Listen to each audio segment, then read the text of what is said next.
मेरी माँ कहा करती थी कि ऐसे टाइम पे ना थकान बहुत ज्यादा हो जाती है। अब ये मालिश कर रही हूँ ना मैं, इसके बाद देखना आपको तुरंत आराम मिलेगा।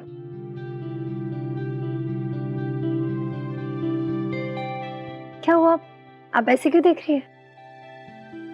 भाभी आप बहुत अमेजिंग हैं।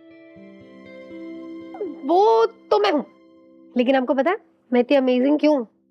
क्योंकि मेरी ननद सुपर अमेजिंग है। भाभी कहते हैं ना, प्रेगनेंसी के टाइम पे जिसके साथ सबसे ज्यादा वक्त बिताया जाए बच्चा उसी के जैसा होता है।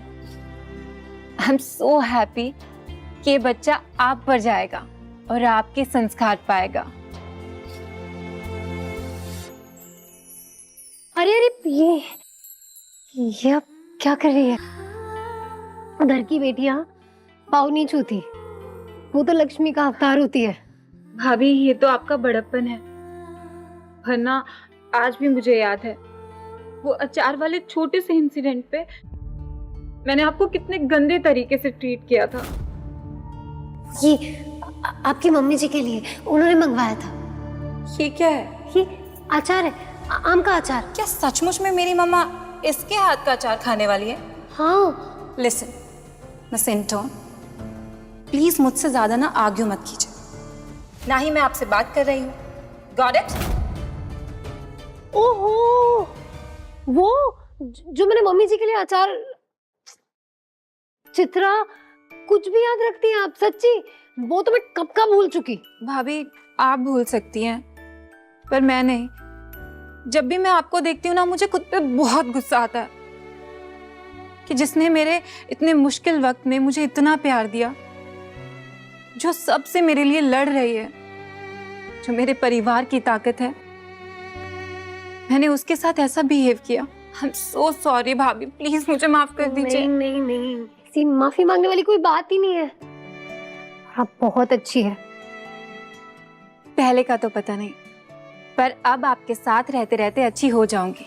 चित्रा, मैं और मेरा आशीर्वाद हमेशा आप दोनों के साथ है।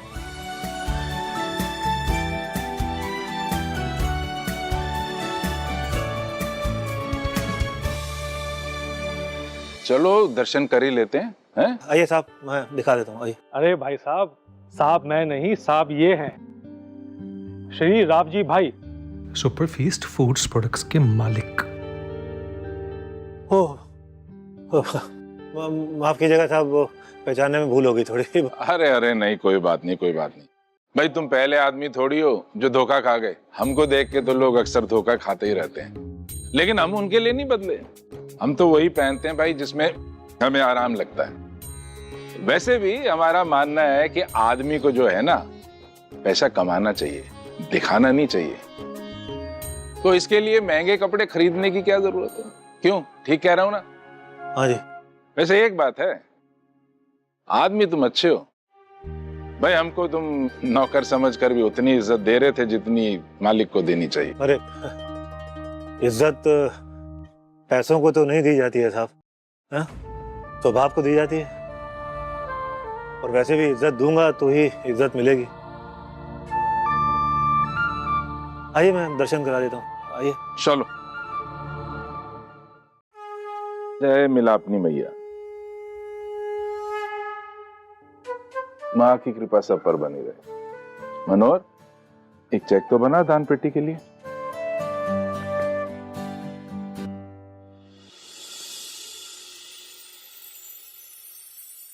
ये मैया का प्रसाद है और ये चुनरी है मैया की। अच्छा, इस चुनरी को आप अपने घर में लगा दीजिएगा या फिर गाड़ी पे लगा दीजिएगा, बहुत शुभ होता है ये। हाँ हाँ हाँ, ये फ्री है या इसके लिए भी कुछ दक्षिणा देनी होगी? अरे कैसी बातें कर रहे हैं आप, ये मैया का प्रसाद है, ये चुनरी मैया का, ये श्रद्धा से है, बड़ी श्रद्धा का व्यापार नहीं होता है। हाँ भाई, ये दुनिया ही ऐसी हो गई है, श्रद्धा का ही सबसे बड़ा व्यापार होता है दुनिया में आजकल। अरे इसलिए पूछना पड़ता है ना। नहीं नहीं, इसका कोई दाम नहीं है, मैया का प्यार है बस जी। प्यार और फ्री जरूर लगाएंगे भाई, जरूर लगाएंगे। ये खाने का क्या है? ये प्रसाद है। मनोहर जरा ला, जरा देखूं, चखूं मैं कैसा है।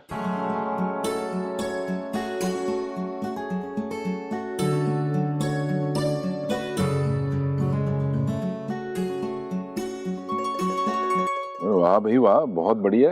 ये बिक्री के लिए है? हाँ जी, वो मैंने और मेरी पत्नी ने उपवास के खाने का व्यापार शुरू किया है। बस भैया का आशीर्वाद रहे, मेहनत रंग लाए, बस देखते हैं। अच्छा, आप कुछ वो ये खाने के सैंपल लेके जाएंगे? हाँ जरूर लेंगे भाई, माल तो अच्छा है, लेंगे जरूर। आइए मैं दिखाता हूँ कैसे तैयार करते हैं हम इसे। आइएगा। हाँ चलो देख लेते हैं। आइए आइए ना, अंदर आइए। आइए भाई साहब, आइए। चलो चलो आइए आइए। जी नमस्ते। नमस्ते नमस्ते, जय श्री कृष्ण।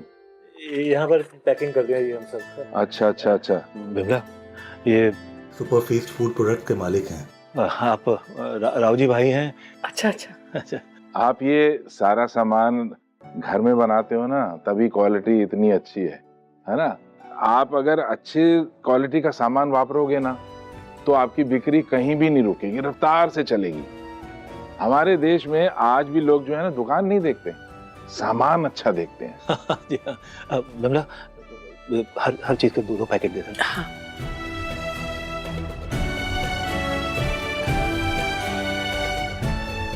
ये आप चख के बताइएगा कैसा लगा है। पहले जो खाया था बाहर, उसके स्वाद का तो तारीफ कर दूं। बिल्कुल ही मेरी माँ के हाथ के स्वाद जैसा था। गृह लक्ष्मी के हाथ का स्वाद आ रहा है इसमें। जरूर आपकी पत्नी ने बनाया। हाँ जी हाँ जी। अच्छा, एक आपको धंधे का असूल और बता दूं। सामान आपका चाहे जितना अच्छा हो, लेकिन जब तक ग्राहक के पास पहुंचेगा नहीं, तो उसको पता कैसे चलेगा, फिर मांग कैसे बढ़ेगी? उसके लिए आपको मेहनत करनी पड़ेगी। घर घर जाकर आपको शुरू में सामान बेचना पड़ेगा, तभी तो इसकी डिमांड बढ़ेगी, है ना। और अगर लोगों को पसंद आएगा तो वो खुद आके ले जाएंगे। भाई देखना, एक दिन आपके इसी मोहल्ले में आपका अपना स्टॉल होगा। अरे धन्यवाद जी। और इंदौर से लोग दौड़े दौड़े चले आएंगे सामान खरीदने, फिर आप बैठे बैठे मजे से बेचते रहना। आपको और आपकी पत्नी को आपके बिजनेस के लिए बहुत बहुत बधाई। धन्यवाद। जय श्री कृष्ण। जय श्री कृष्ण। चल भाई।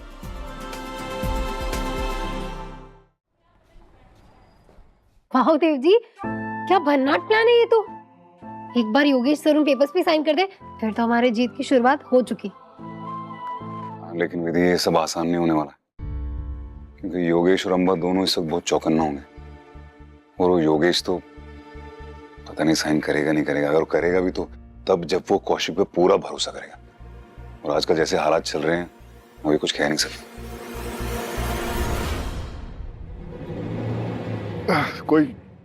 कोई और होता ना, तो उसकी कमजोरी का फायदा हम उठा सकते थे, लेकिन योगेश की कमजोरी पैसा है, जो हमारे पास है नहीं भाई। तुम्हें क्या लगता है, कनिका से मदद लेनी चाहिए? ठीक रहेगा क्या? नहीं सब, कनिका जी से इस बारे में मदद लेना सही नहीं होगा, क्योंकि योगेश सर उन पर भरोसा करते ही नहीं है ना। आप ही सोचिए, अम्बा जी के कहने पर उन्होंने कनिका जी का एक्सीडेंट करवा दिया था। तो ऐसे में क्या ही भरोसा करेंगे योगेश सर उन पर। राइट। अब क्या कर सकते हैं? Come on. इस वक्त ना योगेश सर से ज्यादा कोई और बात है जो आपको परेशान करनी है, जिसका हल निकालना बहुत जरूरी है। पूरा वक्त बस स्ट्रेस लेते रहो हर चीज के लिए, ना ठीक से खाते हो ना ठीक से सोते हो। ऐसे में एसिडिटी और इंडाइजेशन होना तो आम बात है। चलिए वज्रासन में बैठिए। क्या? वज्रासन में बैठिए। आप 10 मिनट बैठिए, आपको यूं बेटर फील होगा। और अगर नहीं हुआ तो मेरा नाम विधि देवव्रत रायचंद नहीं। चलिए थोड़ी देर बाद में करते हैं। नहीं, राइट नाउ। चलो। अच्छा ठीक है। गुड। अभी ज्यादा प्रोफेशनल मत बनना मेरे साथ, मैं तुम्हारी तरफ फ्लेक्सिबल नहीं।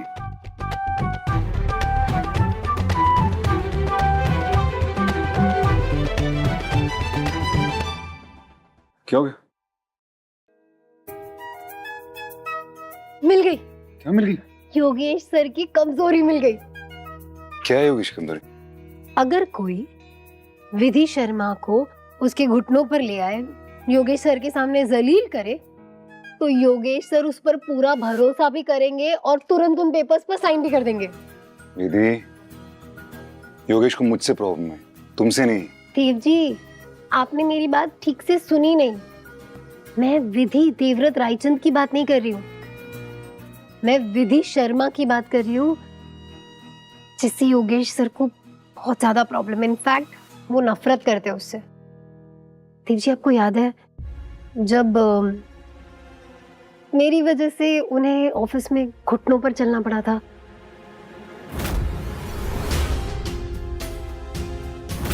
तो अगर कोई विधि शर्मा को सबके सामने जलील करे, उसके घुटनों पर ले आए, उसे नाक रगड़ने पर मजबूर करे, तो योगेश सर उस इंसान की बात पक्का मानेंगे। इनफैक्ट खुशी के मारे वो इंसान जो कहेगा ना वो करने के लिए तैयार हो जाएंगे।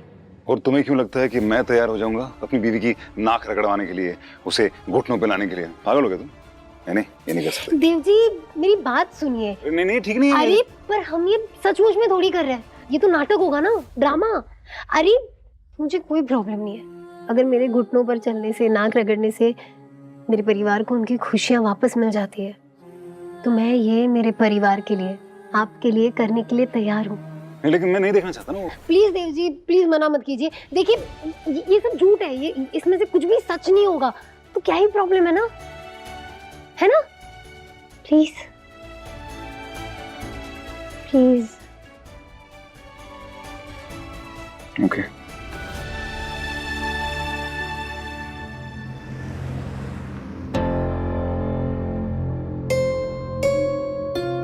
रायचंद इंडस्ट्रीज पे आपका कब्जा, और उसके बाद में रायचंद मेंशन को भी हड़प कर लेना।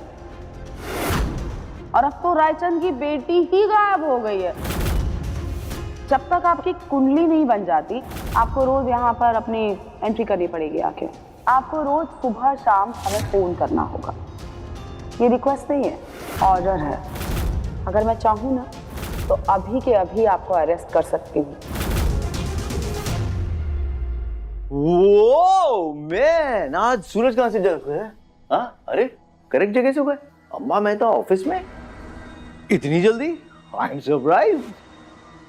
हे, क्या हुआ? इस चांद से चेहरे पे किसी ने नजर तो नहीं लगा दी? अरे हम भी आपके अपने ही हैं मैडम, हमें बता दीजिए, शायद कुछ मदद ही हो जाए।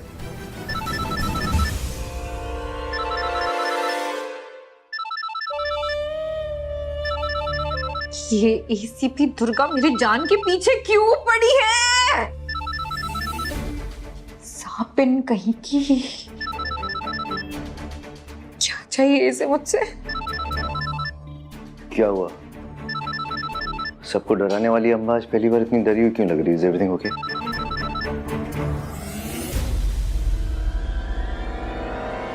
Hello, Amba Mehta speaking. अरे हाँ मैडम, आपको अच्छे से जानते हैं हम। आप ही को फोन किया, सरकारी निमंत्रण है, आइए दर्शन दीजिए देवी। क्यों, अब क्या हुआ है? कमाल है आपकी याददाश्त भी। हाँ, मतलब आप सब भूल गई। कोई बात नहीं, थाने आ जाइए, यहाँ अच्छों की याददाश्त ठीक हो जाती है, आपकी भी हो जाएगी।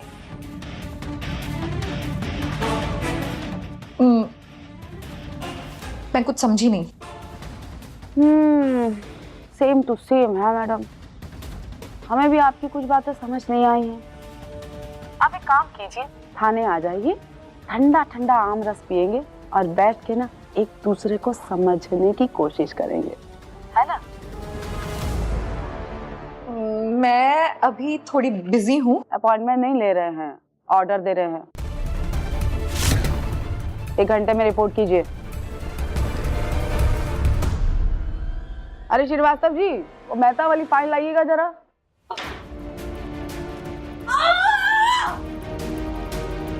क्या हुआ? क्या क्या कहा एसीपी ने? Is everything okay?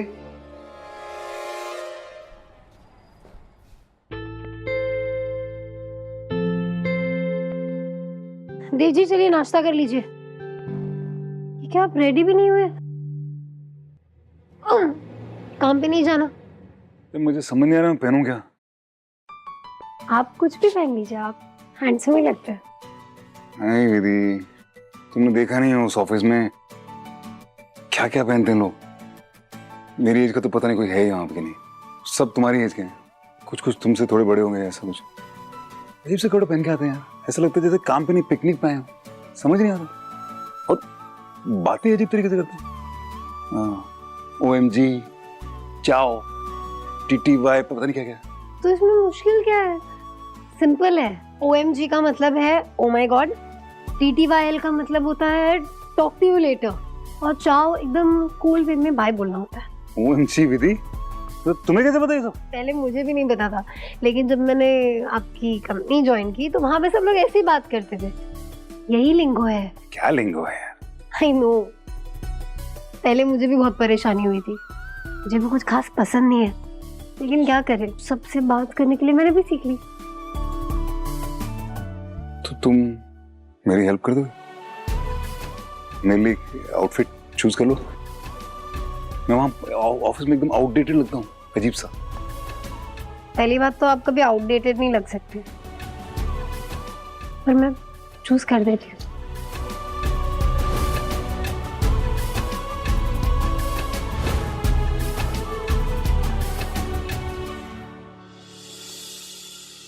ये एकदम परफेक्ट है। इसे पहनकर ना आप सबको अपना फैन बना देंगे। एक सेकेंड, अपने OOTD का फैन बना देंगे। OOTD क्या है? Outfit of the day. OMG Vidhi, OOTD। चलिए जाइए, चेंज करके आइए। जब से ये चतरा गायब हुई है ना, तब से मैं रेलगाड़ी बनी हूँ, यहाँ से वहां, वहां से वहां, बस भागी जा रही हूँ। और ये पुलिस वाले तो ऐसे बिहेव कर रहे जैसे मैंने चित्रा को किडनैप किया है। मुझे पता है ये सब कुछ ना देव और उसके परिवार वाले मिलकर कर रहे हैं। एक बार चित्रा को मिल जाने दो, मैं छोड़ूंगी नहीं किसी को, I swear। मत छोड़ना, बिल्कुल मत छोड़ना। फिलहाल मुझे जीके ग्रुप जाना है, वो कौशिक कोई बढ़िया सी डील लाया है। He needs my signatures, तो मैं करके आता हूँ। योगेश, सारे पेपर्स बराबर पढ़ने के बाद ही साइन करना, ओके? ऐसे ACP ने तुम्हारी बहुत क्लास लगाई, तुम कहो या ना कहो, तुम्हारे चेहरे पे साफ दिखाई दे रहा तुम बहुत डरी हो। Just chill, I'll handle it, हाँ? चल।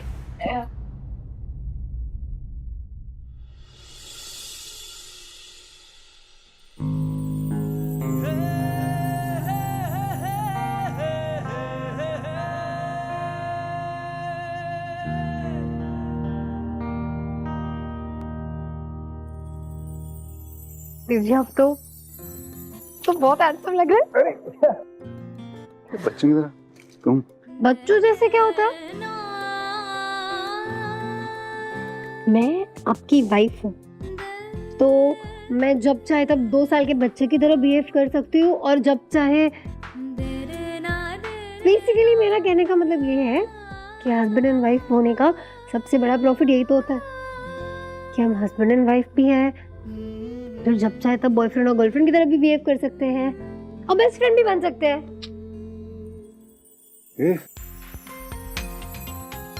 दोबारा क्या? ये जो आंख मारी थी, करो करो।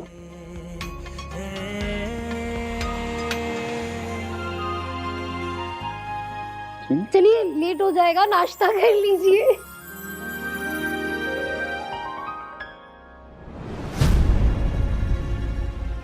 ऑफिस टाइम पे आ जाना तुम आज, लंच के बहाने आने वाली हूँ। योगेश बहुत स्मार्ट है, ध्यान रखना सर। देव जी, पहले तो आप चिंता मत कीजिए, मैं टाइम से आ जाऊंगी। और दूसरी बात, देव जी, मैंने ना योगेश सर के साथ बहुत क्लोजली काम किया है। आपको पता है उनकी वो अकाउंट्स की चोरी, मैं जस्ट ग्रेजुएट हुई थी, इनफैक्ट मेरा ग्रेजुएशन भी नहीं हुआ था, फिर भी मैंने पकड़ ली थी। वो स्मार्ट या इंटेलिजेंट है नहीं, वो बस प्रिटेंड करते हैं, एक्ट करते हैं कि वो स्मार्ट है, उन्हें सब समझता है। वो है नहीं है स्मार्ट, कॉलेज में भी वो ऐसा ही था, मुझसे कॉपी करता था यार, सही बात है, लेकिन फिर भी ध्यान रखना। जस्ट ट्रस्ट मी, सब सही होगा, हमारी टीम बेस्ट है।